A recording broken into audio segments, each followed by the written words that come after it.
दोस्तों, मैं मनाली गर्ग आपका स्वागत करती हूँ हमारे चैनल में जिसका नाम है द स्पेशल टीचर्स। तो इससे पहले हमने जाना था एजुकेशनल असेसमेंट टूल्स के बारे में। 2 असेसमेंट टूल्स पढ़े थे हमने। एक तो हमने उपनयन पढ़ा था और एक हमने आरंभ पढ़ा था।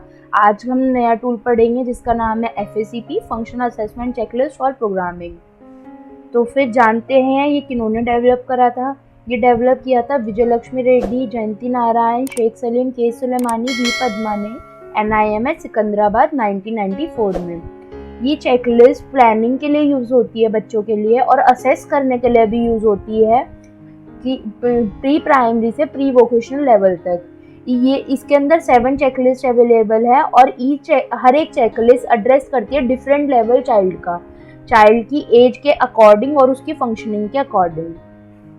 तो इसकी चेकलिस्ट के बारे में हम जानते हैं। इसमें है प्री प्राइमरी 3 to 6 ईयर्स के लिए, प्राइमरी 1 7 to 10 ईयर्स के लिए, प्राइमरी 2 9 to 14 ईयर्स के लिए, सेकेंडरी 11 to 14 ईयर्स के लिए, और प्री वोकेशनल 1 15 to 18 ईयर्स के लिए, और प्री वोकेशनल 2 15 to 18 ईयर्स के लिए।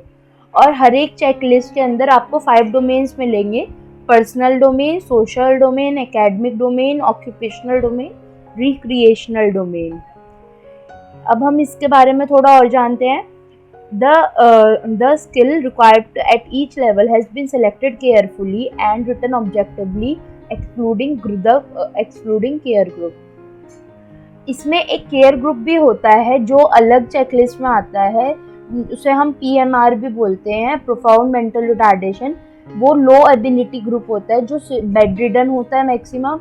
इनका IQ प्रोफाउंडली ID होता है, 20 बिलो होता है, और इन्हें सिर्फ ट्रेन किया जाता है सेल्फ हेल्प स्किल्स के लिए। लेकिन जो रिमेनिंग हमने 7 चेकलिस्ट पीछे पढ़ी हैं, उनके नाम पढ़े हैं, उनके हम ऑब्जेक्टिव और लेवल्स हमें केयरफुली लेने पड़ते हैं और ठीक से लिखने पड़ते हैं ताकि बच्चे में हम डेवलपमेंट ला सकें।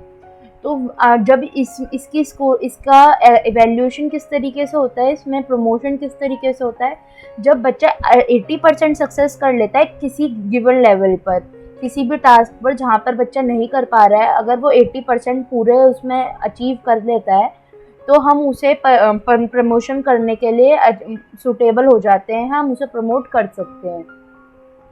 और जो हमने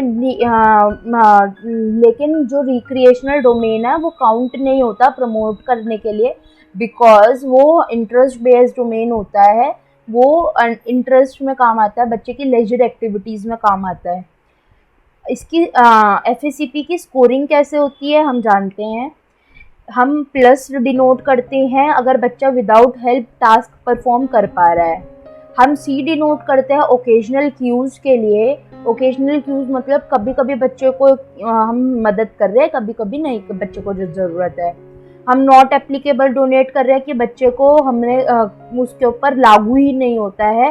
किसी बच्चे को सपोज हम कोई CP बच्चा है और हम उसे कोई रनिंग टास्क दे रहे हैं तो बच्चे पे अप्लाई नहीं होता ना, तो इस तरीके से हम वहाँ पर क्या लिखेंगे, नॉट एप्लीकेबल दे रहे हैं, वहाँ पर हम नॉट एप्लीकेबल दे सकते हैं। नो एक्सपोजर दे सकते हैं कि बच्चे को कभी पहले बताया ही नहीं तो बच्चे को आएगा कैसे। सपोज एकेडमिक में बच्चे को 10 तक काउंटिंग बताया ही नहीं और आप पूछ रहे हैं तो कैसे करेगा, तो हम उसे नो एक्सपोजर डिनोट कर सकते हैं, NE। फिजिकल प्रॉम्प्ट, बच्चे को हाथ पकड़ के कराना, PP लिखेंगे आप। अगर बच्चा वर्बल बोल के आप बोल रहे हैं और बच्चा कर रहा है तो आप VP लिखेंगे। आप जेस्चर दे रहे हैं, थोड़े थोड़े इशारे कर रहे हैं बच्चे को तो GP लिखेंगे। और मॉडलिंग कर रहे हैं, खुद भी कर रहे हैं और बच्चे के साथ बच्चे को कह रहे हैं कि आप भी करो देखकर, तो आप M डिनोट करेंगे।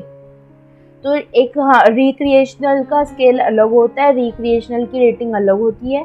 रिक्रिएशनल में A लिखा जाता है अगर बच्चा पार्टिसिपेट कर रहा है और गेम खेल रहा है और इनिशिएटिव ले रहा है खेलने का। B डिनोट करता है कि इनिशिएट तो कर रहा है, अब कोशिश कर रहा है पार्टिसिपेट करने की। C डिनोट करेंगे इन्वॉल्व हो रहा है बट उसे गेम्स के रूल्स नहीं पता और कोऑपरेट नहीं कर पा रहा। D डिनोट करेंगे ऑब्जर्व कर रहा है इंटरेस्ट से, उसे पसंद आ रहा है, ऑब्जर्व कर रहा है, देख रहा है आपको इंटरेस्ट से। और ई डिनोट करेंगे नॉट इंटरेस्टेड के लिए, और एनी करेंगे नॉट एक्सपोज के लिए, कि उसे बताया ही नहीं था, उसे मालूम ही नहीं है कुछ भी। इस चेकलिस्ट का हमारा इवेल्यूएशन कैसे होता है?